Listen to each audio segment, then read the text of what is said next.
ini kita terlebih memuji Tuhan dan kita akan mendengarkan firman Tuhan nanti disampaikan oleh hambanya. Terlebih dahulu kita memuji-muji Tuhan.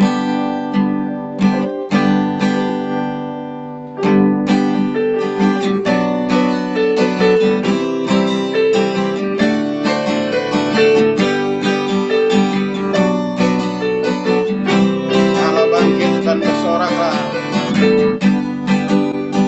Gerakkanlah kekuatan-Mu ya Allah.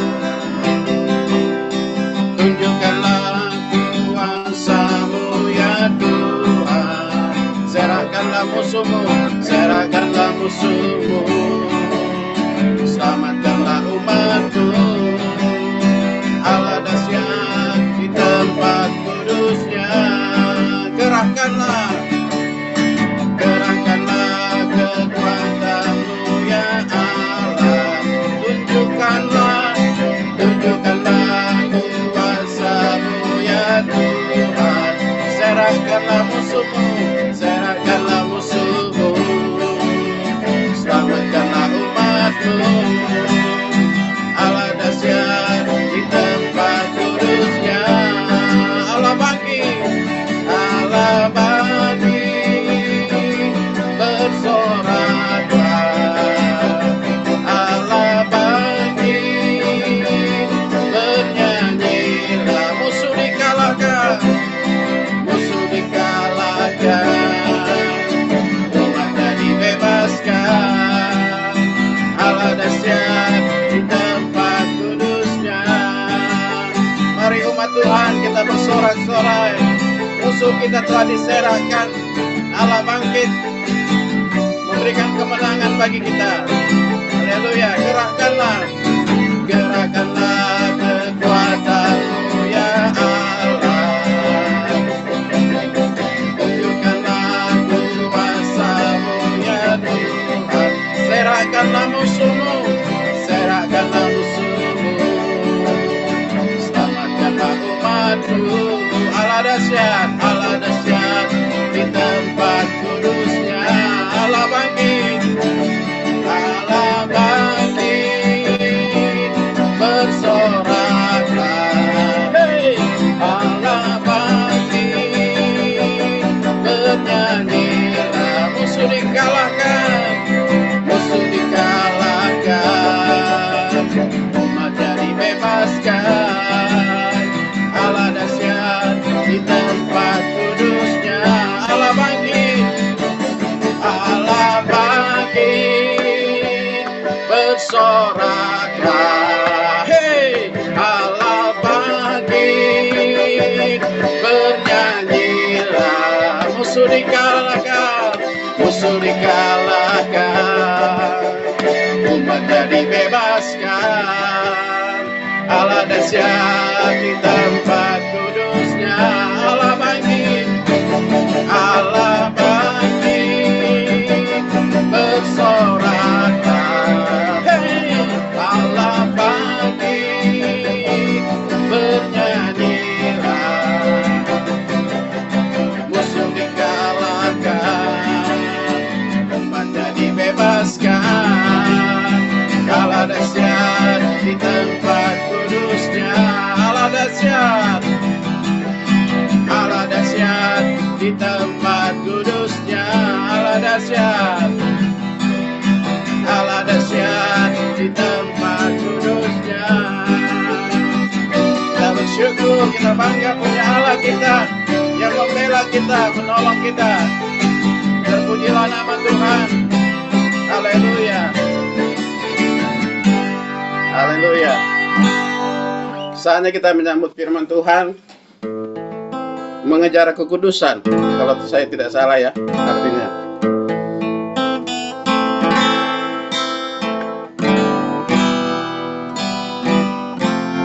Kita akan diberkati firman Tuhan. Mari kita siapkan hati kita, pendengaran kita.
yang akan datang.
Kuduslah Tuhan. Kados, Kados, Kados. Adonai Elohim, Adonai Elohim, Sebaot. Adonai Elohim, Adonai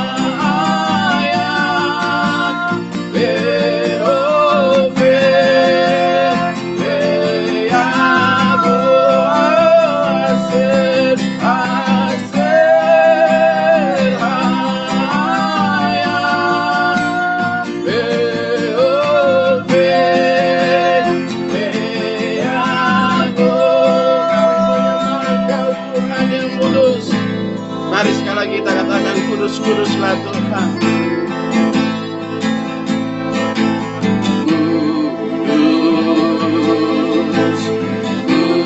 Kudus, kuduslah Engkau Tuhan.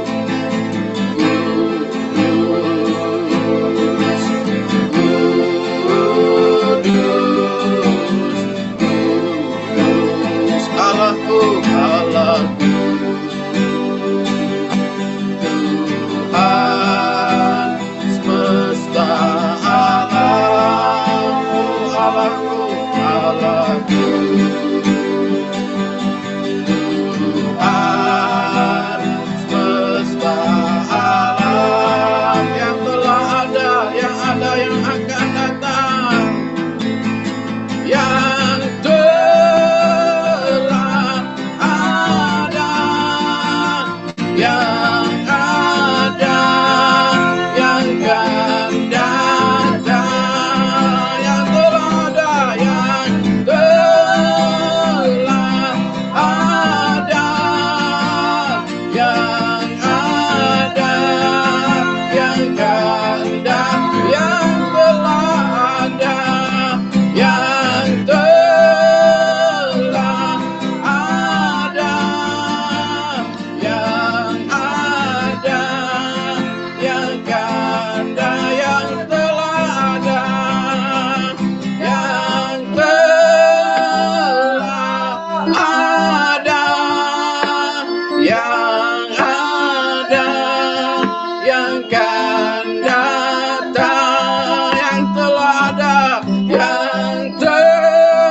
Haleluya. Saya kembalikan kepada hambanya. Ya, mari kita berdoa. Kami percaya sungguh, walaupun pertemuan kami hanya lewat Zoom, tapi kuasa Tuhan tidak terbatas oleh apapun juga. Dan Roh Kudus yang bekerja buat kami malam ini, menyentuh pikiran, emosi, bahkan kehendak kami. Sehingga hidup kami punya goal. Kami tidak hanya sekedar hidup, tapi kami punya tujuan untuk memuliakan Tuhan dimanapun kami berada. Terima kasih, Engkau memberikan kami pengertian yang baru, supaya semakin hari hidup kami serupa dengan gambaran Kristus. Terima kasih Bapa, dalam nama Yesus kami berdoa dan mengucap syukur. Haleluya. Amin. Ya, shalom Bapak Ibu. Salam. Saya minta maaf, minggu kemarin tuh saya dihubungi Ibu Elia untuk sharing, tapi saya tidak bisa karena memang minggu kemarin tuh saya padat sekali, Senin, Selasa, Kamis ada ngisi acara pelatihan, dan memang sampai Desember ini saya udah full jadwal saya di ibadah minggu. Saya akan berusaha untuk berbagi waktu untuk sharing dengan Bapak Ibu. Nah, akhir-akhir ini Bapak Ibu saya senang. Kenapa? Karena ada salah satu adik di rumah yang dari keyakinan yang lain, yang minggu depan akan dibaptis. 3 bulan tinggal di rumah pemuritan. Dan dia akan dibaptis menerima Yesus sebagai Tuhan. Bagaimana hidupnya nanti kapan-kapan dia bisa kesaksian. Saya akan ngajak dia untuk kesaksian di gereja, beberapa gereja lokal, untuk bagaimana dia mengalami Tuhan. Tidak mudah, 3 bulan di rumah. Dan tadi saya doakan dia untuk pelepasan. Nanti minggu depan dia akan dibaptis untuk baptis nanti di minggu depan. Nah, Bapak Ibu yang terkasih, saya ini dapat sebuah gambaran begini. Waktu saya ke Manado, saya naik pesawat dan ada sebuah pengertian kalau Bapak Ibu naik pesawat, saya percaya begini. Pilot boleh punya pengalaman, jam terbangnya tinggi, tapi kalau dia mau menerbangkan pesawat, baik dia landing, dia di udara maupun dia take off, apa yang harus dilakukan oleh seorang pilot? Saya mau kita diskusi malam ini Bapak Ibu supaya saya tahu. Biasanya Bapak Ibu kalau naik pesawat, apakah pilot bisa langsung menerbangkan pesawat? Halo? Kalau Bapak Ibu lihat misalnya naik pesawat, apakah pilot bisa langsung terbangkan pesawat sekalipun dia punya pengalaman menerbangkan pesawat, jam terbangnya tinggi, apakah dia bisa langsung landing atau take off? Bisa Bapak Ibu? Tidak ya. Apa yang harus dilakukan oleh seorang pilot?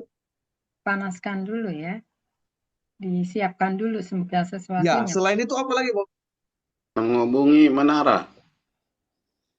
Yes. Seorang pilot, dia boleh punya pengalaman, tapi kalau dia mau landing, dia mau take off, bahkan di udara pun, itu dia mau menaikkan ketinggian pesawat berapa ribu kaki, dia harus terhubung dengan menara pengawas. Sekalipun dia berkata begini, saya punya jam pengalaman, nggak bisa. Dia harus tetap terkoneksi dengan menara pengawas. Kenapa? Karena menara pengawas, pilot itu punya pandangan terbatas. Betul Bapak Ibu? Iya. Menara pengawas itu dia punya pandangan yang tidak terbatas, sehingga dia tahu arah kemana pesawat akan diterbangkan dan tujuannya kemana. Makanya pilot itu harus terhubung dengan menara pengawas supaya dia tahu arahnya kemana. Tanpa terhubung dengan menara pengawas, dia nggak akan tahu arahnya kemana. Makanya di dalam hidup kita, sesibuk-sibuknya kita, jangan pernah berbangga dengan pengalaman masa lalu, tapi kita perlu terhubung dengan menara pengawas. Itulah Roh Kudus. Kita nggak bisa bangga akhir-akhir ini Bapak Ibu. Kita nggak bisa bangga dengan apa yang kita punya. Kita tidak bisa berbangga dengan pencapaian yang kita punya. Semuanya sia-sia. Makanya Bapak Ibu ingat baik-baik. Hidup ini penuh dengan kertas-kertas. Waktu kita lahir ada namanya akte kelahiran. Betul Bapak Ibu? betul. Waktu kita mati, ada namanya, waktu kita lahir, ada namanya akte kelahiran. Waktu kita menikah, ada akte pernikahan. Tapi ingat, ada satu hal yang kita nggak bisa lihat. Orang lain yang akan dapatkan namanya akte kematian. Coba kalau kita meninggal, misalnya kita bayangkan, orang meninggal, apakah dia bisa lihat akte kematiannya? Tidak. Dia nggak bisa lihat kan akte kematiannya kan? Orang lain bisa lihat akte kematian. Kita beli rumah, kita punya sertifikat ada. Berupa kertas, betul Bapak Ibu?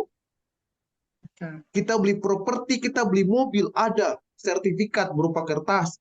Jadi semua yang kita punya, kertas-kertas yang kita punya, tidak ada yang bisa kita banggakan Bapak Ibu. Karena pada akhirnya kita akan dapat sebuah surat yang kita nggak bisa lihat.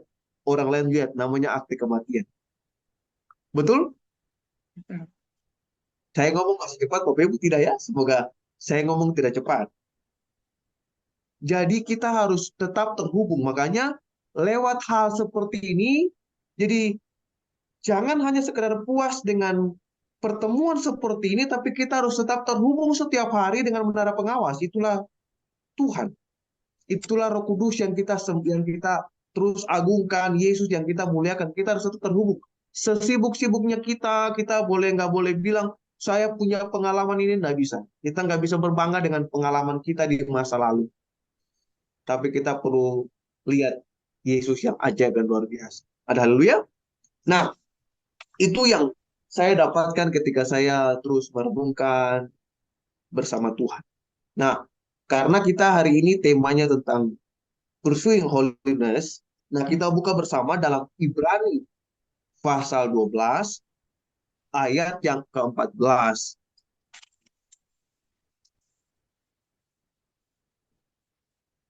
Makanya kalau saya lihat orang yang berbangga, oh saya dulu berbangga Bapak Ibu dengan gelar gelar yang saya punya sekarang buat apa? Itu sia-sia. Secara organisasi butuh, tapi saya tahu itu bukan sebuah kebanggaan. Yang paling penting adalah saya cari perkenanan Tuhan. Itu yang penting. Nah, dalam Ibrani 12 ayat 14 berkata begini. Berusahalah hidup apa?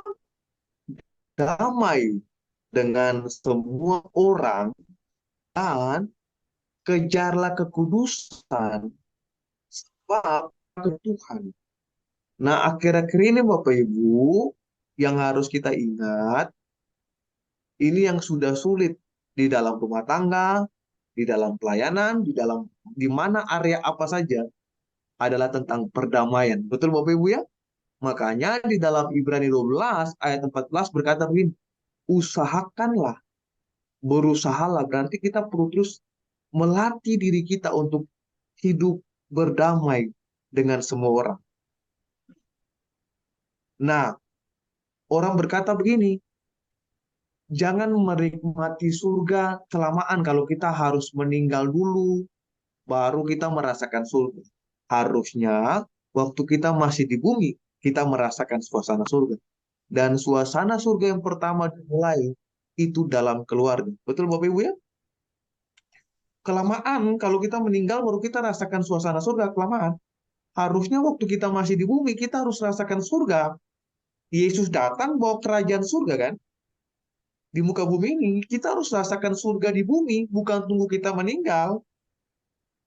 Baru kita menikmati surga, enggak, selama kita di bumi. Nah, makanya di situ saya sadar begini Bapak Ibu. Nah, dalam rumah tangga, mulai kita pakai tema begini. Ingat surga bukan neraka. Itu terus diagungkan dalam rumah tangga. Jadi ketika saya misalnya dengan istri kami kami ribut, kami tahu di surga nggak ada pertengkaran, nggak ada ribut. Bagi orang pikir begini, biasa kan Pak, dalam rumah tangga ada konflik biasa. Nggak, justru kalau kita mengerti kebenaran, nggak perlu ada pertengkaran dalam rumah tangga.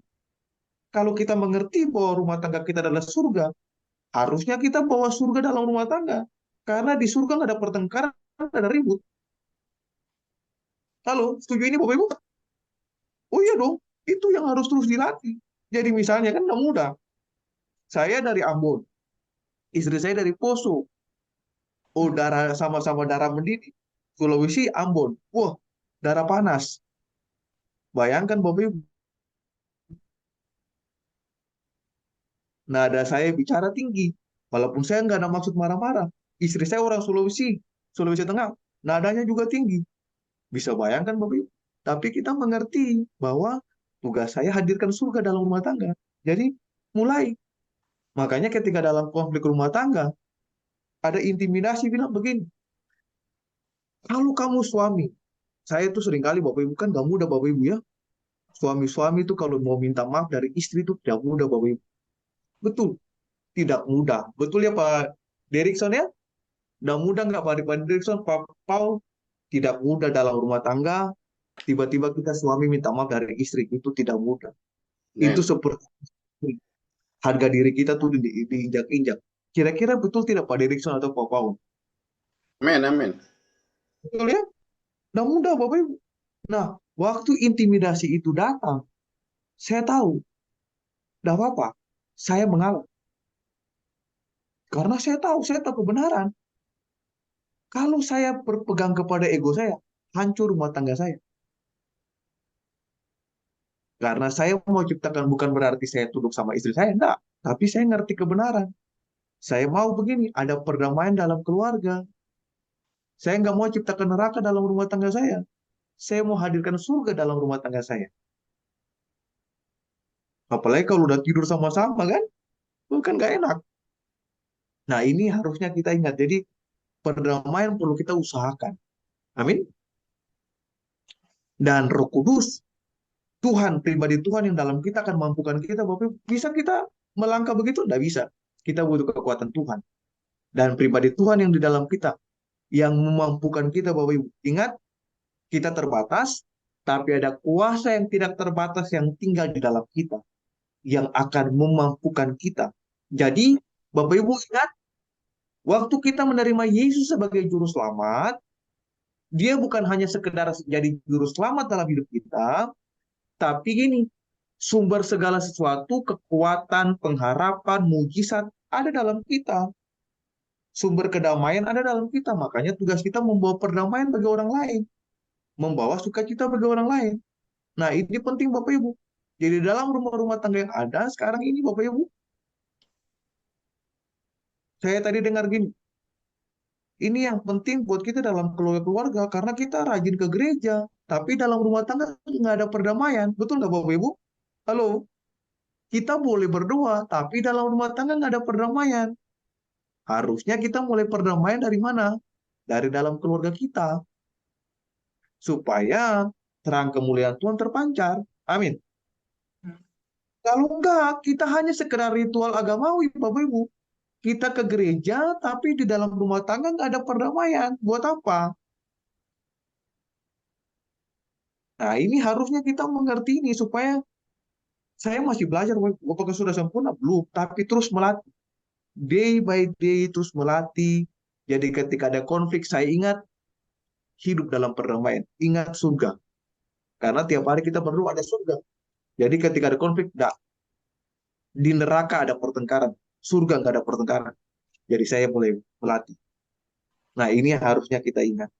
Nah, jadi yang pertama untuk kita bisa hidup dalam kekudusan, yang pertama yang kita belajar tuh begini, adalah kita butuh namanya nutrisi rohani. Kalau dalam Matius 4 ayat 4, boleh satu orang membantu saya untuk membaca. Matius 4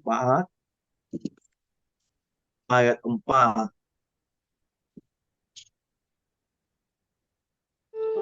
Matius 4 ayat 4, demikian firman Tuhan. Tetapi Yesus menjawab, ada tertulis, manusia hidup bukan dari roti saja, tetapi dari setiap firman yang keluar dari mulut Allah. Amin. Nah, manusia hidup bukan dari roti saja, tapi dari setiap firman yang keluar dari mulut Allah. Nah, untuk kita hidup dalam kekudusan, hidup dalam perdamaian, Yang pertama adalah begini, kita butuh namanya nutrisi rohani, Bapak Ibu. Itu yang pertama. Bapak Ibu, kalau misalnya saya kasih ilustrasi begini, Bapak Ibu, misalnya ada yang suka pelihara anjing di sini, Bapak Ibu. Ada yang suka pelihara anjing ya. Nah, kalau Bapak Ibu punya anjing, misalnya 2 ekor, anjing putih dan anjing hitam. Kalau anjing putih terus dikasih nutrisi, nutrisinya cukup, gizinya cukup. Kalau anjing hitam kurang nutrisi, ketika ketika mereka misalnya berkelahi, kira-kira anjing mana yang menang, Bapak Ibu?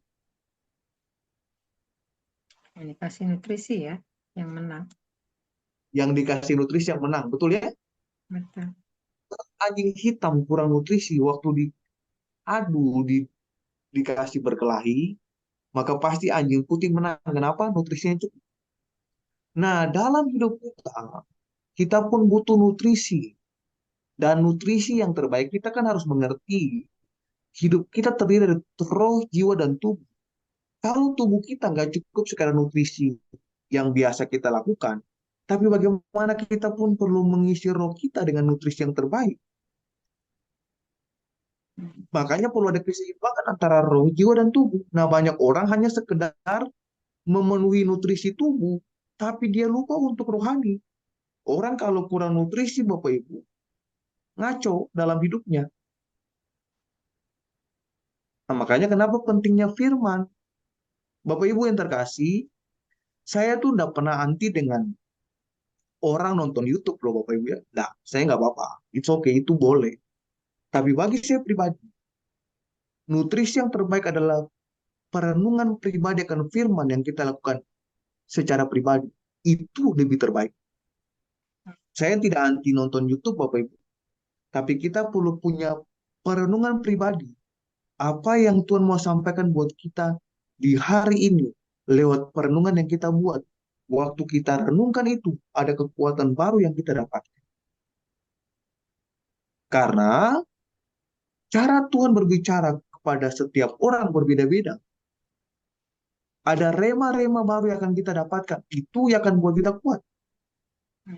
Makanya kita butuh nutrisi yang terbaik itu firman dalam hidup. Kalau enggak, kita akan bisa jadi lemah, Bapak Ibu. Beneran. Kita ini mudah rapuh kok, Bapak Ibu. Nggak ada namanya Superman. Superman itu hanya cerita fiksi. Kita nih tanpa nutrisi, lemah, Bapak Ibu. Godaan kuat-kuat. Oh, saya masih muda. Godaan itu kuat-kuat. Nah, kalau saya nggak ngisi nutrisi itu tiap hari dengan perenungan akan firman, bahaya. Dah sedikit dari hamba-hamba Tuhan banyak jatuh kan Bapak Ibu? Banyak. Karena sibuk melayani, tapi nggak punya nutrisi yang cukup.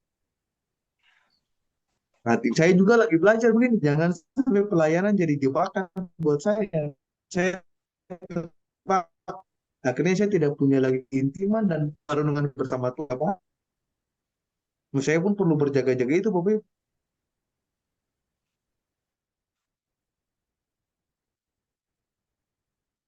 Suaranya hilang. Suaranya hilang, Pak. Jaringannya terganggu tuh, Bu. Ya, suaranya hilang.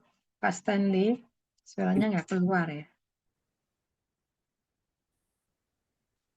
Ya, Iya, sekarang dengar Bapak, Bapak Ibu ya. iya, keluar suaranya. Saya tuh bilang lagi, oke, saya tuh lagi muridkan istri saya bilang begini, jangan sampai kita merasa aman.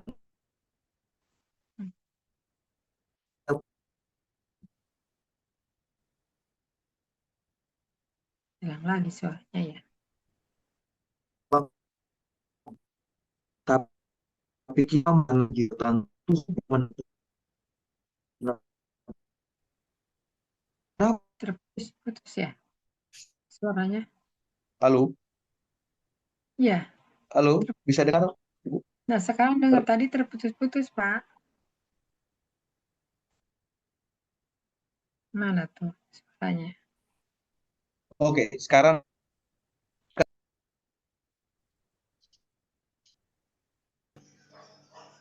halo. Ya, Iya, kedengaran. Ya, dengar ya. Ya, iya. Pak. Dengar. Ya, saya lanjut ya. Iya, Ya, lanjut. silakan. Lanjut. Ya, ya, boleh saya lanjut ya. Oke, Pak.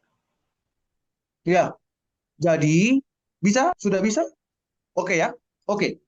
Oke. Saya ini lagi muridkan istri saya. Saya bilang begini. Ingat loh, jangan sampai deposito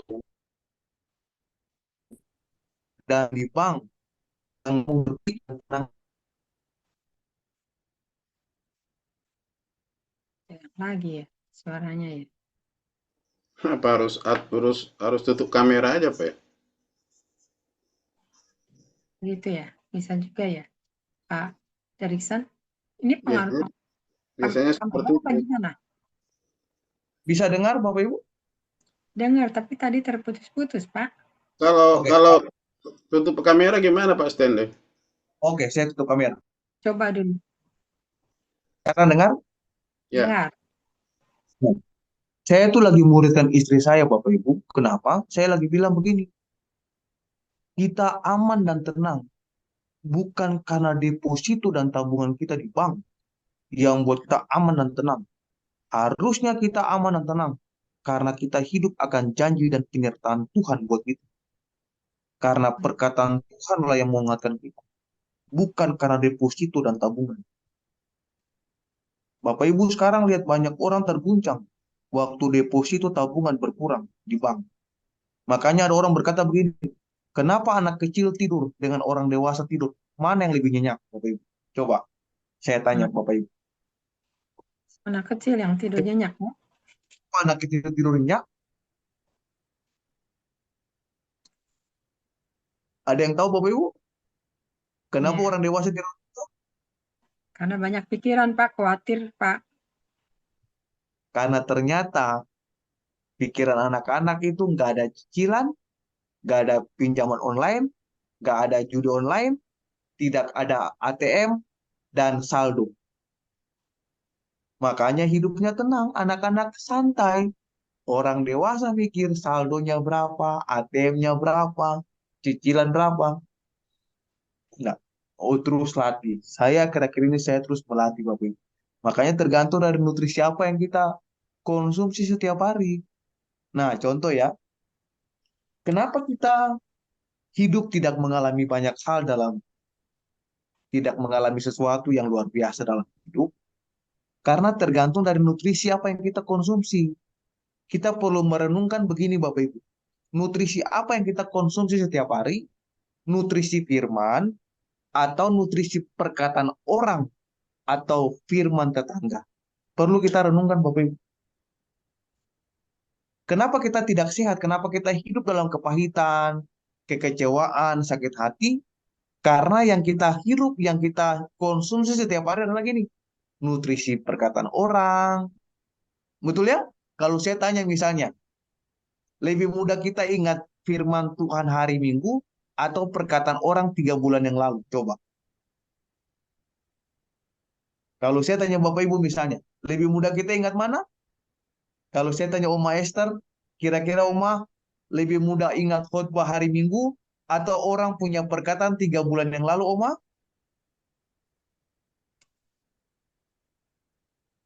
Oh, suara Oma tidak dengar. Bisa dibuka mic-nya. Baik. Kenapa? Atau yang lain mungkin. Lebih mudah kita ingat mana? Khotbah hari Minggu atau perkataan orang 3 bulan yang lalu? Perkataan orang Iya tiga tuh, bulan lalu kita biasanya. mudah. Iya. Kenapa? Firman Iya. tetangga, firman mertua, kadang ada yang mertuanya sudah meninggal, masih diingat firman mertuanya. Bayang, perkataan mertuanya luar biasa. Betul, Bapak Ibu. Hmm. Kita begitu mudah kan? Ingat kan? Kalau ditanya khutbah hari Minggu kita bisa lupa.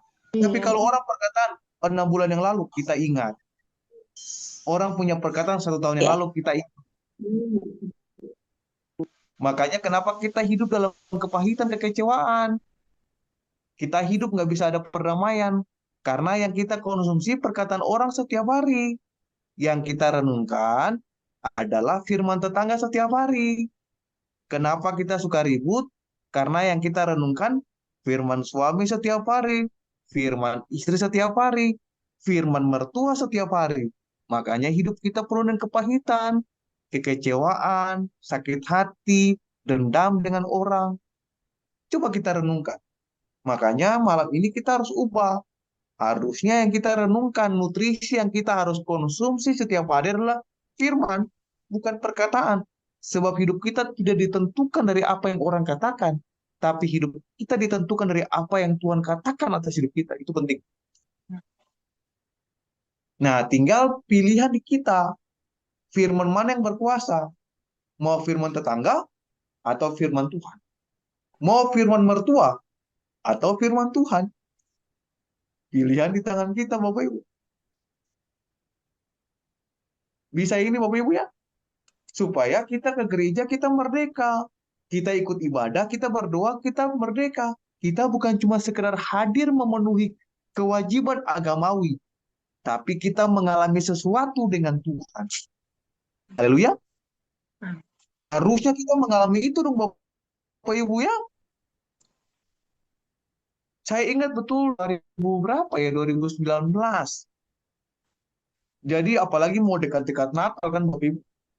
Oh, kami di Ambon itu kalau mau Natal, kumpul keluarga besar. Kumpul keluarga, taruh lilin di meja, terus bagian-bagian tengah. Ya udah, terus mereka bilang begini, karena kamu lagi pulang kamu pimpin doa ya. Saya bilang gini buat keluarga, saya nggak mau berdoa. Oh, mereka kaget. Loh, kenapa nggak mau berdoa? Saya bilang, buat apa kita kumpul berdoa sama-sama? Lain dengan lain hatinya nggak beres. Enggak, bereskan dulu semuanya, baru saya berdoa. Akhirnya terjadi pemulihan. Suami mengampuni istri, istri ampuni suami, anak-anak. Terjadi rekonsiliasi, pemulihan, baru saya berdoa. Supaya apa? Kita masuk tahun yang baru dengan sesuatu yang baru. Bukan hanya sekedar pergantian tahun. Betul ya? Banyak orang hanya sekedar apa? Pergantian tahun, tapi tidak ada perubahan hidup.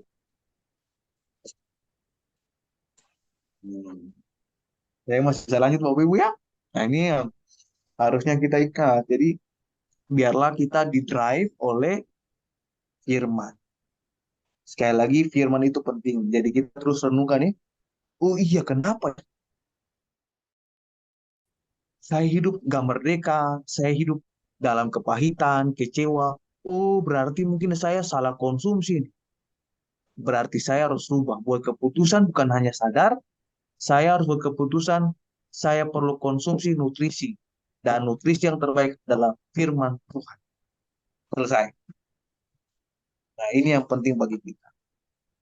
Ya, jadi firman-firman tetangga, firman-firman mertua yang tidak membangun, lupakan.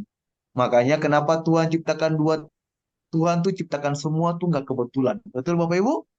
Kenapa Tuhan ciptakan mata di depan? Bisakah Tuhan ciptakan mata di belakang, Bapak Ibu? Bisa? Bisa. Tapi kenapa Tuhan ciptakan mata di depan? Supaya fokus kita ke depan, bukan ke belakang. Kenapa Tuhan ciptakan 2 telinga dan 1 mulut? Juga tidak kebetulan, supaya kita cepat mendengar, lambat bicara. Karena Tuhan tahu, 1 mulut saja gosipin orang nggak habis bahan, apalagi 2 mulut. Jadi semua itu tidak kebetulan.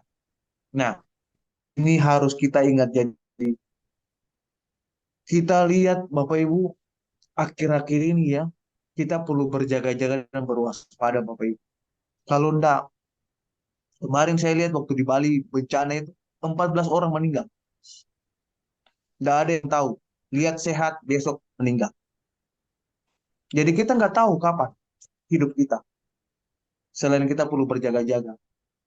Makanya saya mengajak kita, malam ini untuk kita perlu membangun hubungan dengan Tuhan dan merenungkan firman setiap hari.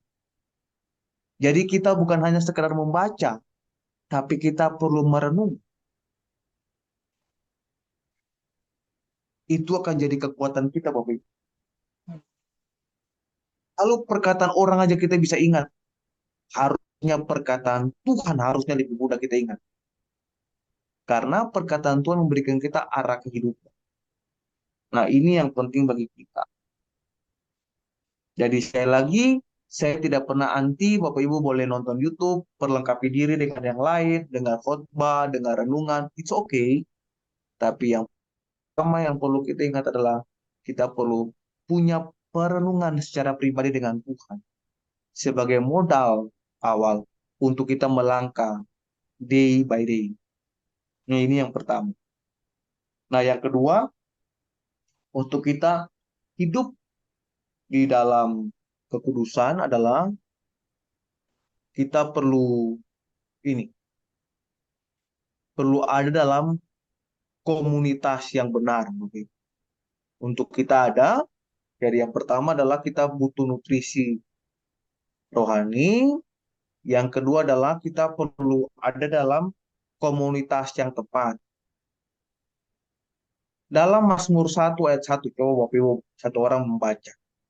Mazmur pasal 1 ayat yang pertama bilang apa? Berbahagialah orang yang tidak berjalan menurut nasihat orang fasik, yang tidak berdiri di jalan orang berdosa, dan yang tidak duduk dalam kumpulan pencemooh.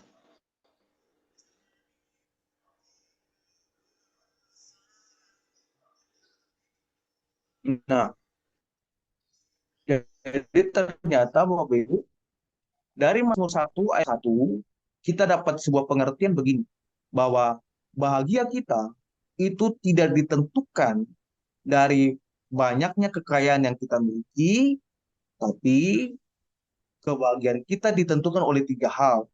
Yang pertama, dengan siapa kita jalan, dengan siapa kita duduk, dan dengan siapa kita berdiri, itu akan mempengaruhi hidup kita. Contoh ya, saya percaya begini, dulu kita jadi orang yang baik. Saya percaya tidak ada orang yang pingin hidupnya hancur, semua pasti pingin hidupnya baik. Betul ya? Tapi kenapa kita bisa hidupnya hancur? Karena kita berjalan dengan orang yang salah, kita duduk dengan orang yang salah, dan kita berdiri dengan orang yang salah. Makanya kita perlu memperhatikan dengan siapa kita berjalan, dengan siapa kita duduk, dan dengan siapa kita berdiri, itu akan mempengaruhi hidup kita. Makanya Alkitab bilang kan, Mazmur 1 ayat 1 bilang, berbahagialah orang. Kalau terjemahan lain berkata, diberkatilah. Nah, makanya banyak orang lihat, banyak keluarga hancur. Dulu saya ingat betul Bapak Ibu, dulu hidup saya hancur. Oh, merokok, pemabuk, ampun. Saya dari SMP kelas 2, saya udah hisap narkoba. Karena itu orang tua sibuk, kerja dua-duanya. Hilang figur. Nah, saya jatuh. Kenapa? Karena saya duduk dengan orang yang salah. Saya berjalan dengan orang yang salah. Saya berdiri dengan orang yang salah. Akhirnya hancur hidup saya. Jadi kita perlu ada dalam komunitas yang benar. Jadi Bapak Ibu, nah dulu misalnya kita nggak suka gosip. Tapi kenapa kita bisa jadi penggosip? Karena kita duduk dengan kumpulan pencemooh. Makanya kita jadi penggosip. Betul Bapak Ibu ya? Saya belajar untuk, boleh saya bangun hubungan dengan orang, tapi kalau itu tidak bernilai, saya tidak mau. Karena itu buang-buang waktu saya dan energi saya. Jadi, nah di situ saya belajar. Jadi kita semua perlu belajar ini ya. Kita coba mulai mendata. Oh iya, kenapa ya hidup saya seperti ini? Mungkin saya duduk dengan 3 kelompok ini.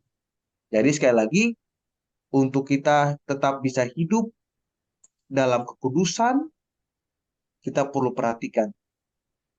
Siapa yang kita berjalan dengan siapa, kita berdiri dengan siapa, dan kita duduk dengan siapa. Ini harus kita perhatikan baik-baik. Karena kalau tidak hancur hidup. Kalau di kami di rumah kami itu ada 12 orang, Bapak. Saya singkat cerita dulu saya itu kan di sebuah gereja yang besar, wakil dari sebuah gereja, wakil gembala, dan ada satu dan lain hal saya tahu ini nilainya berbeda dan saya harus memutuskan untuk meninggalkan. Tidak mudah, Bapak Ibu, tidak mudah. Akhirnya saya berjumpa dengan orang tua saya, Pak Franky. Akhirnya sudah kami sama-sama dan kami ada dalam rumah pemuritan. Tidak mudah, Bapak Ibu, tinggal di rumah pemuritan, tapi di situ saya belajar banyak hal di rumah pemuritan. Bagaimana teruji iman saya, karakter saya, semua teruji. Karena 12 orang dan di situ kami belajar banyak hal. Nah, di akhirnya saya sadar bahwa begini, kami tuh diajar begini. Kami bukan hanya sekedar, kalau hari ini saya mau kasih banyak teori buat Bapak Ibu, saya bisa kasih banyak teori. Tapi yang paling penting adalah saya perlu mengkhotbahkan apa yang saya hidup. Karena mudah untuk kita berkhotbah, tapi tidak mudah untuk kita mengkhotbahkan apa yang kita hidup. Nah, di situ akhirnya diajar. Dan saya bersyukur ada di komunitas yang benar, ada dalam punya orang tua rohani yang juga berjalan dalam nilai kebenaran. Mungkin Bapak Ibu tahu Pak Franky Utana, Ya. salah saya lihat hamba Tuhan yang bukan hanya sekedar jadi pengkhotbah, saya lihat hidupnya. Bagaimana hidupnya, nilai-nilai hidupnya jadi teladan, bukan hanya hebat di mimbar, tapi betul-betul hidupnya di rumah. Itu jadi contoh dan teladan. Nah, akhirnya kami semua diarahkan untuk punya nilai yang sama. Makanya Bapak Ibu perlu ada mentor, perlu ada pembimbing rohani, supaya mampu mengarahkan, supaya bisa mengarahkan kita. Kalau enggak, kita bisa jadi liar, Bapak Ibu. Nah, banyak hamba Tuhan tidak punya pembimbing rohani, akhirnya seenaknya, suka-sukanya. Tidak ada yang mau tegur. Ada enggak jemaat yang berani tegur gembala atau yang lain? Susah kan? Tidak mudah. Nah, makanya perlu. Oh, dulu jemaat kami hampir 1.000 orang, Bapak Ibu. Oh, saya punya jabatan. Tapi tiba-tiba ada di rumah pemuritan, mengosongkan diri, dinolkan, mulai belajar. Nah, di situ saya mulai belajar bertumbuh. Seperti batin saya terpuaskan, Bapak. Mungkin dulu, waktu istri saya hadir dengan saya di pertemuan pertama, secara kasat mata, kami menikmati fasilitas. Tapi secara yang di dalam, kami kering. Nah, tapi hari ini, saya bersyukur ada di kota Bali, ada kepuasan yang tersendiri yang saya rasakan, yang tidak bisa dinilai oleh apapun juga. Nah, apalagi Om seringkali ingatkan saya begini, ingat, pelayanan itu panggilan, bukan penghidupan. Itu yang menguatkan dalam arahan yang benar. Jadi kami terus ada sesuatu Om terus arahkan kami, karena saya sama-sama dengan Om, terus mengarahkan, bimbing, ada sesuatu yang keliru, terus diarahkan, dan bersyukur untuk itu. Coba kalau saya tidak ada dalam komunitas yang benar, bagaimana hidup saya pasti hancur. Nah, yang terakhir, untuk kita ada dalam kekudus, berjalan dalam kekudusan, yang pertama adalah kita butuh nutrisi yang benar, nutrisi rohani yang tepat. Yang kedua, kita perlu ada dalam komunitas yang benar. Yang ketiga adalah kita perlu namanya batasan yang jelas. Dalam Yudas 1 ayat 6, Bapak Ibu boleh membantu saya baca di dalam bahasa Indonesia masa kini. Yudas 1 ayat 6, bukan di terjemahan baru, tapi terjemahan bahasa Indonesia masa kini, BIMK. Dia bilang bagaimana?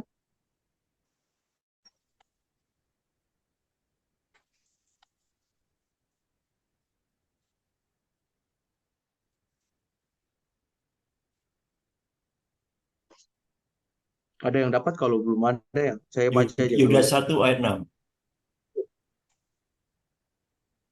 BIMK, Pak ya. Ya, Ingatlah juga para malaikat yang melampaui batas-batas kekuasaan mereka, sehingga pergi meninggalkan tempat tinggal mereka. Allah membelenggu malaikat-malaikat itu dengan rantai abadi di dalam tempat yang gelap di bawah bumi. Di sana mereka ditahan terus sampai hukuman dijatuhkan ke atas mereka pada hari yang hebat itu nanti. nah, kenapa kita bisa jatuh? Kenapa malaikat bisa jatuh? Karena malaikat melampaui batasnya mereka. Jadi makanya dalam hidup itu perlu ada batasan. Kenapa Lucifer bisa jatuh? Karena dia melampaui batasannya dia. Dia hanya tahu malaikat pemuji, penyembah, tapi dia langgar batas. Dia ingin jadi sama seperti Allah. Nah, karena dia langgar batas, dibuang. Nah, dalam hidup pun harusnya kita mengerti bahwa kita perlu tahu hidup kita tuh perlu ada batasan. Sekarang ini Bapak Ibu ya, saya lihat apalagi di Bali, orang itu loh kemana-mana nggak pakai helm. Saya nggak tahu di Bapak Ibu di kota di mana yang Bapak Ibu tinggal. Kadang-kadang kita keluar gang, kita nggak pakai helm, kita nggak jadi contoh dan teladan. Hal-hal yang sederhana itu loh. Makanya kenapa kita sulit untuk bersaksi? Karena kita nggak jadi teladan. Kita langgar batas. Makanya kita harus mengerti bahwa dalam hidup kita tuh perlu tahu kita tuh harus punya batasan yang jelas. Hidup kalau langgar batas, yang akan ada adalah konflik, kekacauan, kecelakaan. Makanya kenapa sampai ada namanya rambu-rambu lalu lintas. Ada namanya marka jalan. Itu supaya membatasi kita nggak melanggar aturan. Itu membatasi kita supaya kita nggak terjadi kecelakaan. Nah, kembali Tuhan tuh kasih firman buat kita supaya kita tahu batasan-batasan kita tuh sampai di mana. Kalau kita langgar batas, hancur hidup kita kan. Nah, ini harus kita ngerti. Coba kita renungkan bersama gini. Iya ya, kenapa ya? Saya ke gereja, saya nggak mengalami sesuatu, atau apa saja. Mungkin karena saya langgar batas. Kenapa mungkin saya terlibat dalam utang, kredit, karena mungkin saya langgar batas. Keinginan saya lebih besar daripada kebutuhan saya. Langgar batas. Yang ada adalah gitu. Terlibat dalam pinjaman online, terlibat dalam judi online, terikat dengan itu, utang, kredit, pinjol, judol, karena langgar batas. Sudah tahu kebutuhannya sekian, pengen lebih besar apa? Pasak daripada tiang. Nah, jadi kita perlu tahu kita punya batasan apa. Kita punya batasan berbeda-beda. Coba Bapak Ibu renungkan, termasuk saya juga firman malam ini bukan cuma bukan buat Bapak Ibu saja, tapi juga buat saya pribadi. Supaya kita tahu bahwa kita tuh punya batasan dalam hidup. Sekarang kayak konseling, Bapak Ibu. Konseling saya sudah tahu kelemahan saya di mana. Ajak istri konseling sama-sama. Karena saya tahu kalau enggak bahaya saya. Makanya kalau pas pimpin ibadah di hotel, saya bilang buat resepsionis, kalau ada orang mau telepon saya, hubungan kamar, nggak boleh. Tahu batasan. Kalau enggak, bisa jatuh saya. Saya bukan robot dan plastik, Bapak Ibu. Masih normal. Nah, saya tahu saya punya kelemahan di mana. Boleh membatasi. Orang mau ketemu saya pun di luar, konseling, oke, saya ngajak istri. Atau saya ngajak satu adik saya untuk mengawasi. Kalau enggak, bahaya saya. Karena tahu batasan. Nah, ini harusnya kita ingat ya. Supaya kita tahu kita hidup tuh punya batasan. Sampai di mana batas kita, udah berjalan. Nah, ini yang biarlah ini jadi perenungan kita bersama untuk kita hidup dalam perdamaian, dalam kekudusannya Tuhan. Nah, Bapak Ibu yang harus saya ingatkan begini, Kalau saya tanya, siapa yang ingin masuk surga? Ada yang ingin masuk surga, Bapak Ibu? Ada yang ingin masuk Semua surga? mau masuk surga. Semua, Pak. Oh, ingin Semua semua ya? mau masuk surga. Iya. Semua, Bapak Ibu, semua orang. Sekarang saya tuh, dulu saya ketika mendengar orang bilang, siapa yang pengen masuk surga? Saya senang sih dengar khotbah-khotbah kayak gitu dulu. Tapi sekarang saya mendapat pengertian yang baru gini, Bapak Ibu. Kalau Bapak Ibu misalnya masuk ke sebuah rumah, apa Bapak Ibu harus lakukan? Kalau kita masuk di salah satu rumah, yang perlu kita kenal itu adalah pemilik rumah. Betul Bapak Ibu? Betul ya? Banyak orang hanya ingin rumahnya, tapi dia nggak pengen kenal pemilik rumah.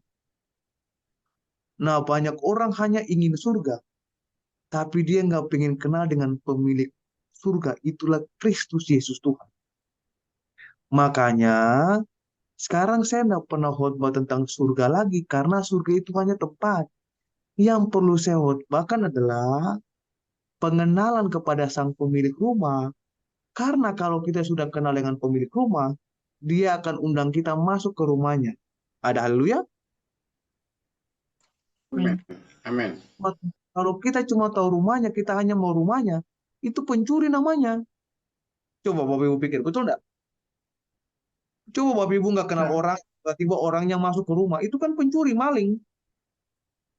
Nah, di situ merubah saya. Akhirnya saya mulai ngajar ke jemaat. Saya nggak pernah khotbah tentang surga. Bagi orang mungkin bicara tentang surga, saya nggak mau lagi khotbah tentang surga. Yang sekarang saya penekan adalah kenal sang pemilik rumah. Fokus kepada pemilik rumah. Lihat pemilik rumah. Pasti tempatnya itu hanya akibat. Makanya nggak usah khotbahkan tempat, itu hanya akibat. Yang khotbahkan pemilik rumah. Udah, ngapain kita khotbah tempat? Ini dari pandangan saya, Bapak Ibu ya. Kalau nggak ada, Bapak Ibu nggak cocok ya nggak apa-apa. Tapi ini dari penafsiran saya. Saya makanya lebih menekankan kepada pemilik rumah ketimbang tempat. Bukan berarti saya bilang tempat tidak penting, tapi saya tahu prinsip ini. Kalau saya sudah kenal pemilik rumah, pasti pemilik rumah kena bisa suruh saya masuk ke rumahnya. Tapi kalau saya hanya mau tempat, saya nggak mau kenal pemilik rumah, bahaya saya. Nah, jadi kita terus, biarlah kita ingat, kita perlu nutrisi.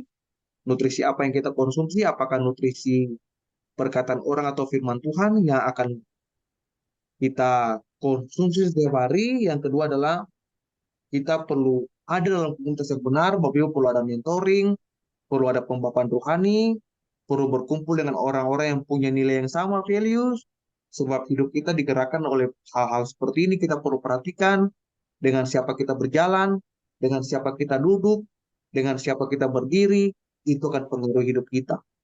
Nah, yang ketiga adalah kita perlu punya batasan yang jelas dalam hidup.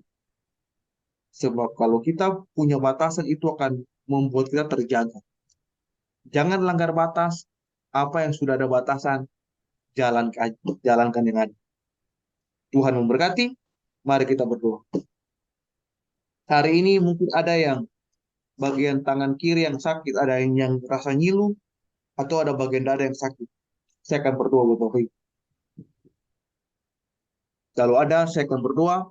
Tutup mata. Percaya begini bahwa Zoom tidak bisa membatasi kuasa Tuhan bekerja. Yesus, Roh Kudus sanggup menembusi ruang dan waktu. Bapa, hari ini dalam nama Yesus, kalau ada yang punya bagian tangan kiri yang gak nyaman, ada yang merasa bagian belakang gak nyaman, dada, dalam nama Yesus, kesembuhan mengalir hari ini. Sembuh. Roh Kudus bekerja lebih lagi. Yang bermasalah di bagian dada, organ-organ yang masalah di dada, aku katakan sembuh sempurna. Yang aku tahu, penyakit punya nama. Yesus nama Yesus lebih berkuasa dari penyakit apapun juga. Sembuh. Roh Kudus kuasa itu bekerja. Yang bagian tangan bekerja, tulang yang bermasalah. Hari ini kukatakan kesembuhan terjadi. Ya Roh Kudus, lebih lagi.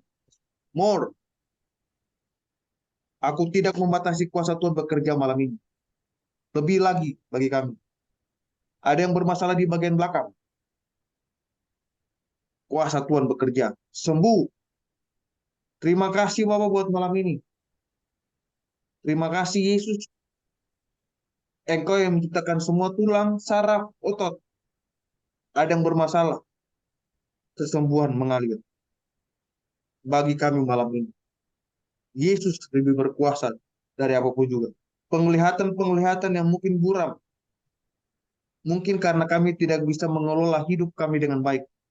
Hari ini Roh Kudus, kuasa Yesus menjamah. Jamah bagian mata dalam nama Yesus. Terima kasih buat malam ini, Pak. Kemuliaan bagi namamu, kekal selama-lamanya. Aku sudah selesai berkata-kata, engkau tidak selesai. Engkau yang melanjutkan karyamu bagi kami semua malam ini. Dalam nama Yesus, kami berdoa dan mengucap syukur. Haleluya. Amin. Amin. Ya, puji Tuhan. Ya, terima kasih Pak Stanley ya tentang ya pursuing holiness ini tentang mengajar kekudusan. Ya, jadi inilah yang tadi disampaikan ya di Ibrani 12:14 ya, kejarlah kekudusan. Karena di situ ada kekudusan, ada damai sejahtera ya Pak ya. Nah, di sini sudah jelas tadi Bapak Ibu diberkati amin oleh firman-Nya ya. Di sini katakan satu apa? Kita harus punya nutrisi rohani, yaitu apa? Selalu merenungkan firman Tuhan setiap pagi ya. Nah, di sini kita harus banyak-banyak makan firman. Kenapa? Karena bukan tadi katakan kata Pak Stanley, bukan kata orang, tapi kita benar-benar kita bersama Tuhan merenungkan firman, sehingga kita menangkap visi daripada Tuhan. Bukankah itu ya Pak ya, yang Tuhan berikan kepada kita, sehingga kita tidak terombang-ambing oleh hal-hal dunia ini, tapi kita dapat pewahyuan daripada Tuhan sendiri, karena firman adalah kehidupan. Ya, ini yang tadi Pak Stanley sampaikan, ya nutrisi rohani adalah firman Tuhan, ya kita harus renungkan firman. Terus yang kedua dikatakan di Mazmur 1 ayat 1, ya kita punya komunitas yang tepat, ya dikatakan ini kalau kita bergaul dengan siapa, berjalan dengan siapa, ya betul, ya disinilah pentingnya kita bukannya kita pilih-pilih, betul nggak Pak ya? Tapi kita harus cerdik juga, betul nggak Pak ya? Kita harus berhikmat karena kita kalau kita nggak cerdik, nggak berhikmat, kita bisa terkotori ya sama orang yang belum sempurna. Tapi kalau kita memang sudah bisa memilih tepat orang yang tepat ya, kita hidup di dalam kekudusan, saya percaya ya, kita berjalan juga sesuai, seiring dan sejalan ya. Tapi kalau kita belum sepaham, kita akan jadi istilahnya terhambat ya, untuk masuk terobosan itu terhambat. Kenapa? Makanya di sini betul juga kita harus pilih teman, orang yang tepat, komunitas yang tepat, sehingga kalau kita memang sudah benar dengan siapa kita harus berjalan, dikatakan dengan siapa kita harus duduk dan berdiri. Maksudnya apa? Kita harus bisa membedakan ya mana yang baik, mana yang tidak, mana yang sudah sejalan, mana yang sudah mapan, mana yang sudah dihidupi, mana yang belum dihidupi. Nah, di sini tinggal kita pilih, mau pilih yang mana. Ya, nah di sinilah. Jadi Tuhan itu luar biasa memberikan kebebasan, tapi kita diberikan hikmat dan kepekaan untuk bisa memilih ya bagaimana untuk memilih komunitas yang tepat. Nah, di sini ya. Nah, di sini juga yang kedua. Yang ketiga dikatakan apa? Kita harus ada batasan yang jelas. Tadi katakan juga ya, batasan yang jelas ya, sehingga kita tidak melayah. Memang betul sih, kalau orang banyak kesaksian sih ya, di luar batas gitu ya. Sudah di luar batas, nanti sudah terpeleset, salahkan Tuhan. Itu banyak yang begitu Pak ya. Padahal dia sendiri ceroboh, dia sendiri nggak bisa soal keuangan, sesudahnya mengeluh, sesudahnya menyalahkan Tuhan. Nah betul tadi Bapak katakan, kita harus tahu batasan yang jelas, batas kita sampai di mana ya, kita menentukan apa yang Tuhan percayakan, apakah kita bisa mengolah, apakah kita juga bisa tidak membandingkan dengan orang lain. Nah makanya kita harus tahu batasannya. Jangan sampai nanti suamiku begini, suamiku orang lain kok lain. Kenapa kok aku beda sama dia? Nah itu, kita ada batasannya. Tuhan memberikan pasangan itu tahu ya, cocokannya ini sama A sama si B, nggak mungkin sama si D. Ya, jadi jangan pernah banding-bandingkan, harus tahu batasnya. Karena Tuhan tahu ukurannya. Seperti tadi Bapak kesaksian ya Pak ya. Bapak bilang, Bapak ada kelemahannya, maka isi mesti dibawa-bawa ya. Nah itu bagus ya, ada batasnya gitu ya, batasan. Jadi banyak orang seperti melihat yang lain, kita nggak mensyukuri apa yang Tuhan sudah berikan. Jadi Tuhan tahu ada batasannya. Ya, seperti kenapa? Karena manusia ini dasarnya ini hawa nafsunya besar, betul nggak Pak ya? Hawa nafsunya besar, semuanya ingin terlaksana, semuanya ingin terkabul. Tapi Tuhan memberikan yang terbaik, ya. Kenapa? Apa yang kita mau belum tentu Tuhan mau. Kenapa? Karena Tuhan tahu kalau maunya kita secara dunia, kita akan mamblas ya, jadi anak kerajaan surga. Tapi kalau kita ngikuti caranya Tuhan, kita akan mendapatkan ya surga itu. Kenapa? Nah inilah yang tadi katakan, kita harus tahu batas kita tuh ada di mana ya. Harus jelas hidup kita, betul nggak Pak ya? Ikut Tuhan juga harus jelas, bukan kompromi ya, bukan bukan akal-akalan dengan Tuhan. Kita harus hidup kita ini jelas ya. Kemana sih arah tujuan kita ini? Nah, kalau kita sudah jelas tujuannya, tahu kita ini untuk menyenangkan Tuhan, kita tahu ada batasnya, nggak boleh melanggar, nggak boleh melawan firman Tuhan, saya percaya ya akan diperkenan sama Tuhan. Tadi jelas sekali oleh hambanya disampaikan ya di Yudas 1 ayat 16, maka kita lihatin katakan akan mendapatkan ada damai sejahtera ya. Di sini katakan apa? Mendapatkan kelegaan karena kita tahu batasnya kita. Nah, di sini jadi puji Tuhan di firman ini ya sudah dilengkapi kita semua, Bapak Ibu diberkati, amin. Ya, nah di sini mari saat ini saudara tinggal ukur yang tadi firman sudah dikatakan ya. Ayo isi dengan nutrisi ya, nutrisi tubuh kita diisi dengan renungan firman Tuhan karena itu akan menjadi satu kehidupan ilahi sehingga tidak dikalahkan oleh dunia, tapi kita akan menjadi perkasa, menjadi kuat menghadapi situasi badai apapun juga. Amin Bapak Ibu ya. Nah di sini yang kedua juga dikatakan apa? Komunitas yang tepat. Nah di sini pilihan ya. Mau pilih yang mana ya? Nah di sinilah ditentukan pilihan kita sendiri. Jadi tidak lagi kita tidak lagi kita ini untuk bertanya, tapi kita memilih orang-orang yang tepat, yang bagaimana, ya, yang seimbang, yang setara, dan sama-sama satu roh. Nah, ini yang Tuhan mau, ya. Kalau manusia roh sama manusia daging ini nggak tepat, betul nggak? Akan bentrok, betul nggak Pak? Ya, air sama minyak bisa bersatu tidak? Tidak bisa bersatu. Ya, air ketemu air nyambung, ya. Nah, di sini minyak sama minyak bersatu. Demikian juga komunitas kita juga harus yang tepat ya. Jadi dengan siapa kita berjalan, kalau kita berjalan searah, sejalan satu tujuan, kita nyampe kepada tujuan kita. Tapi yang saya katakan tadi, kalau yang satu mau ke kiri, satu ke kanan, nyambung nggak tuh Bapak Ibu? Nggak nyambung ya akhirnya. Nah di sini jadi ini luas sekali pengertiannya Pak Stanley. Terima kasih sekali ya firmannya luar biasa ini tentang ya pursuing holiness ini untuk terus kita mengejar kekudusan ini sehingga kita belajar untuk dewasa di dalam Tuhan pada zaman akhir ini, nggak lagi memikirkan hal-hal seperti anak-anak kecil, tapi mari saat ini buka saat ini mata rohani kita ya sehingga kita jelas kehidupan kita ini tahu kemana arah tujuan kita. Amin. Bapak Ibu, Tuhan Yesus memberkati ya. Silakan Pak Derikson akan satu pujian. Saya minta nanti Pak Luski doa syafaat ya Pak Luski. Silakan akan satu pujian. Terima kasih Pak Stanley. Tuhan Yesus memberkati. Mungkin ada yang ada yang Kenapa? sakit. Mungkin tadi ada yang sakit yang waktu didoakan. Tangan siapa yang sakit boleh angkat tangan. Siapa ada yang sakit enggak? Ya, Bu. Bu Astati Apa, itu. Bapak? Gimana?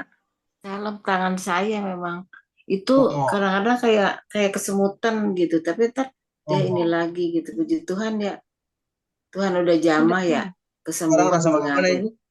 Sekarang Ya, rasa bagaimana? iya tadi rasa tutus gitu ya, kayak rasa ini kesembuhan mengalir. Itu Amin. Tuhan. Jadi Itu saya tuh Tuhan. Bapak Ibu itu Ini biasanya kalau saya hal itu tuh biasa saya rasakan di tubuh secara tiba-tiba. Nah, jadi kalau saya rasakan sesuatu di tubuh saya tiba-tiba, kalau dengan Om itu saya ngomong. Nah, itu biasa kami lihat kemarin tuh bagaimana Tuhan melawat orang sakit sembuh, ada yang amin. jualan sembuh, ada yang Sembuh. sembuh. Nah, itu Tuhan. Jadi tadi waktu saya berdoa itu yang saya rasakan. Makanya tadi saya tanya ada yang ini saya ngomong. Ada lagi yang lain nggak? Yang tadi yang saya sebutkan penyakit-penyakit itu. Itu kan Puji Tuhan. makasih Terus Tuhan Tuhan Yesus sembuhkan sudah ibu. menyembuhkan ya lewat hambanya Pak Stanley. Haleluya. Amin. Puji Tuhan. Ya, saya juga tadi terjawab juga sama Pak Stanley. Memang waktu itu saya bekas dioperasi di dada saya. Terus tiba-tiba kok kenapa tiba-tiba ada seperti ada jahitannya seperti kelihatan sebetulnya udah dicabut kan jahitannya gitu ya. Tapi pas bilang di dada, nah ini saya dada kata saya itu ya, tapi kan saya udah dipulih, udah sembuh gitu. Cuman ada sedikit kayak ada benjolan dagingnya muncul dikit gitu ya. Nah, saya percaya iman Tuhan sudah disembuhkan. Tadi Ibu Pastor tak katakan, ibu di dada. Saya berdoa secara pribadi. Dalam nama Yesus, kesempurnaan dari Tuhan mengalir buat Ibu Elia. Benjolan apapun, dalam nama Yesus Tuhan, sembuh secara sempurna. Amin. Supaya lewat mulutnya, ada nama Tuhan ditinggikan. Kesaksian hidupnya mengajarkan orang lain. Segalanya bagi Tuhan. Bagi kemuliaan Tuhan. Dalam nama Yesus. Amin. amin.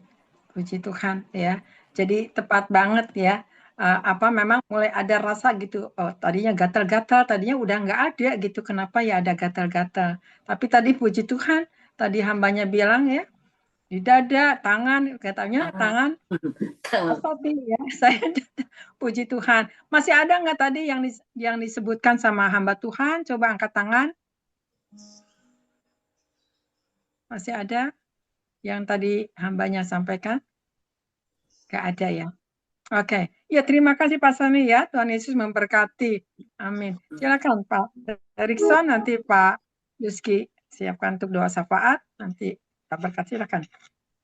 Ya, terima kasih buat hambanya Pak Stanley yang sudah menyampaikan firman Tuhan. Diberkatilah hambanya. Ya, kita dikoreksi oleh firman Tuhan. Kita juga bukan Superman ya. Kita bukan superhero ya. Kita banyak kelemahan, karena itu kita harus sungguh-sungguh hidup dalam kekudusan.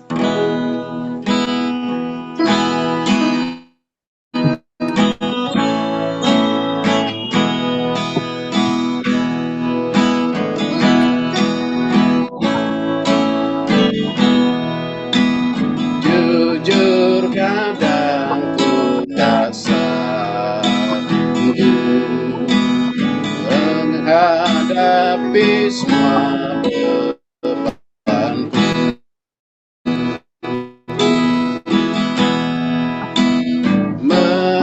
menantikan jawaban, menolak untuk menyerah. Ku tahu Kau Tuhan yang sanggup menolong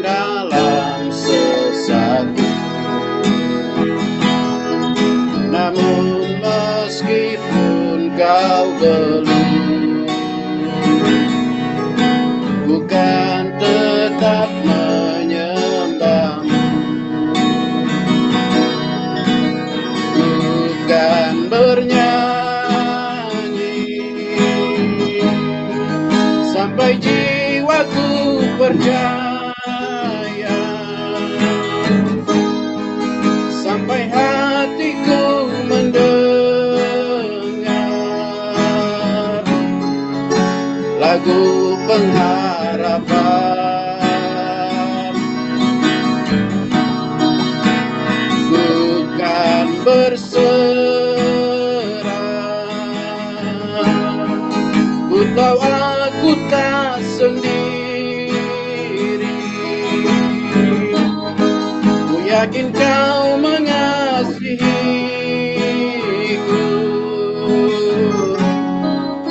bahkan di dalam api pun bukan menyembahmu.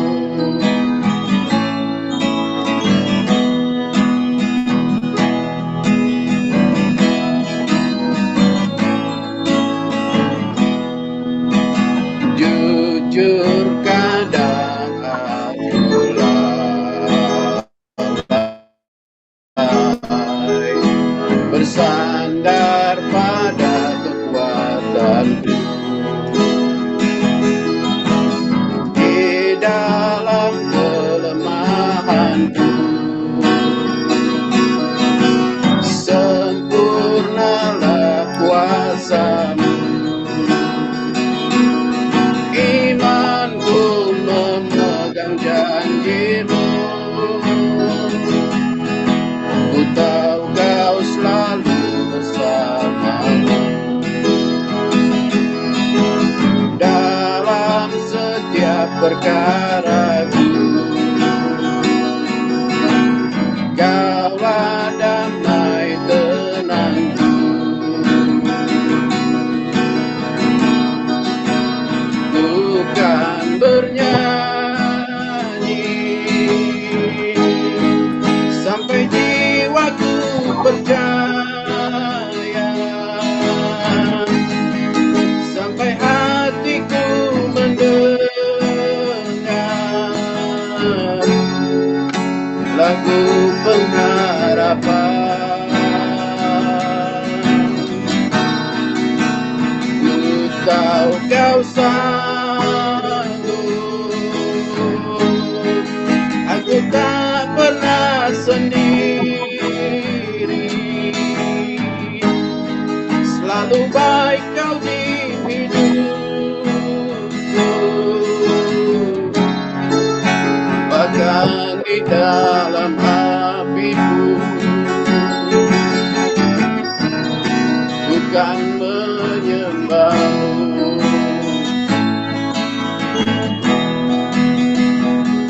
Ya, saya kembalikan buat tambahnya. Baik, kita berdoa, kita satukan hati. Anugerah dan kasih setiamu yang sungguh besar atas kami, Tuhan, membuat kami selalu diperkenankan untuk berada di hadapan-Mu dan melayakkan kami untuk dapat berkumpul di sini, Tuhan, di dalam Zoom Tubuh Kristus Ilahi ini, Tuhan, yang dipimpin oleh Ibu Elia, Tuhan. Dan terima kasih, Tuhan, atas kebaikan-Mu dan kemurahan-Mu, Tuhan, yang telah Engkau nyatakan di dalam kehidupan kami, Tuhan, dan juga berkat-berkat-Mu yang telah Engkau tempatkan di dalam setiap kehidupan kami, Tuhan. Tuhan Yesus Kristus, terima kasih, Tuhan, atas firman-Mu, ya Tuhan, yaitu isi hati-Mu yang telah disampaikan oleh hamba-Mu Bapak Stanley ini, Tuhan. Dan biarlah firman-Mu itu, Tuhan, yang tertabur akan menjadi tertanam, berakar dan bertumbuh, Tuhan, di dalam setiap hati kami, Tuhan, sehingga Tuhan kami akan menjadi pribadi yang kuat dan kami akan menjadi suatu pelaku-pelaku firman yang hidup itu, Tuhan. Dan Tuhan Yesus Kristus, kiranya juga Tuhan Kau berkati Bapak Stanley ini, Tuhan, di dalam kehidupannya sehari-hari, Tuhan, dan di dalam pelayanan ini juga, Tuhan, yang Engkau membuat Pak Stanley ini menjadi pelayanan yang sungguh luar biasa, Tuhan, dan Engkau memberkati dia, Tuhan, dimanapun dia berada, Tuhan. Jauhkan Pak Stanley dari segala hal-hal yang tidak baik, Tuhan. Tuhan Yesus sertai dia, Tuhan, di mana dia menyampaikan isi hati-Mu, Tuhan. Di situ ada mukjizat-mukjizat yang terjadi, Tuhan. Tuhan, terima kasih banyak, Tuhan.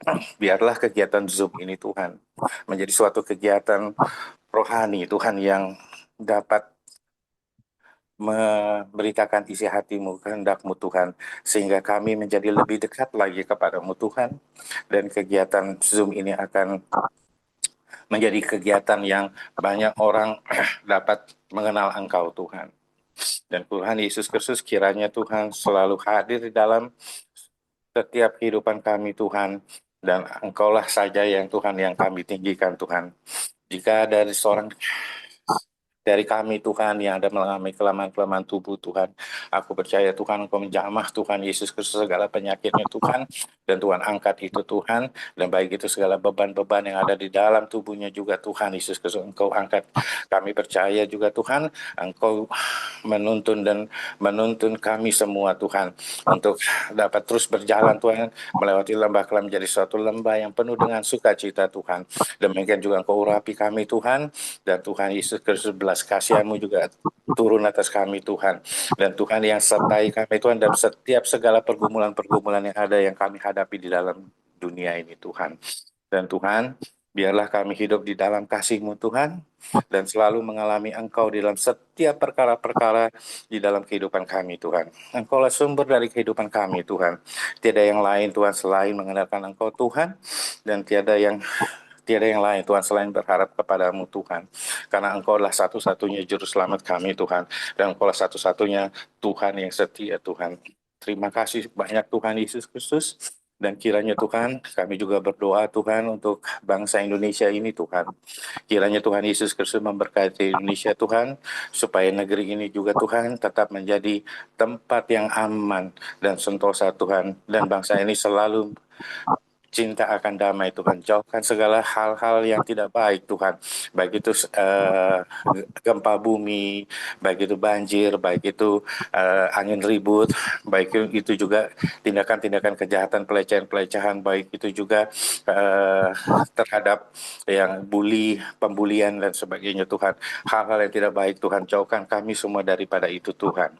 Kami berdoa Tuhan untuk Bapak Presiden kami, yaitu Bapak Prabowo Tuhan, beserta Wakil Presiden kami Tuhan, Bapak Gibran Tuhan, dan para menteri Tuhan, demikian juga gubernur dan para pejabat pemerintah dari kota sampai ke desa Tuhan, supaya juga Tuhan mereka memiliki hati Tuhan, hati yang takut akan Engkau, dan sifat juga yang takut akan Engkau Tuhan.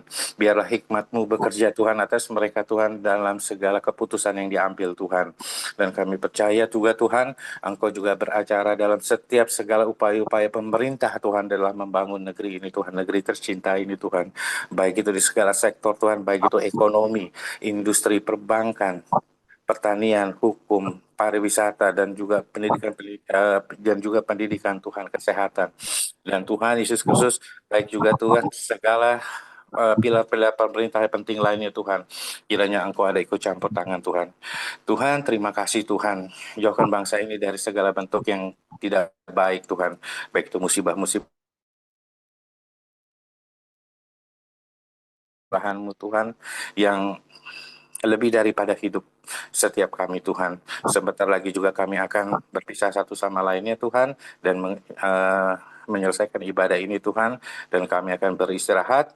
Dan Tuhan Yesus Kristus, biarlah Roh-Mu yang kudus yang terus sertai kami Tuhan, dan biarlah semua ini terjadi menurut kehendak-Mu Tuhan, karena kami percaya Tuhan Engkau mempunyai rencana yang indah terhadap kami Tuhan. Dan Tuhan, kami panjatkan doa ini hanya di dalam satu nama berkat Tuhan Yesus. Haleluya. Amin. Ya, silakan Pak Sterling, doa berkat ya, nanti kita mau sharingkan firman-Nya. Ya, Oke, kita Bapak Ibu angkat tangan. tutup mata kita dan kita terima berkat Tuhan. Percayalah Tuhan yang besar menyertai kemanapun engkau pergi dan melangkah. Ada penyertaan Tuhan, ada perlindungan Tuhan. Sumber pengharapan, sumber berkat itu di dalammu, melangkahlah dalam kepastian dan harapan. Dan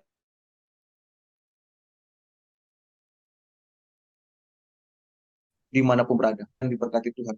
Sehingga lewat apa yang Tuhan percayakan, Tuhan ditinggikan. Mulai malam pun kita di awan-awan bermain. Yang sudah diberkati dan terima berkat Tuhan. Katakan amin. Amin. Amin. Amin. Amin. Ya, Kasih. Amin. Bapak Ibu. Makasih saya akan Pak sharing. Ya, Stanley. terima kasih ya. Oke, saya akan sharingkan Wah. saat ini yang lain ya. Puji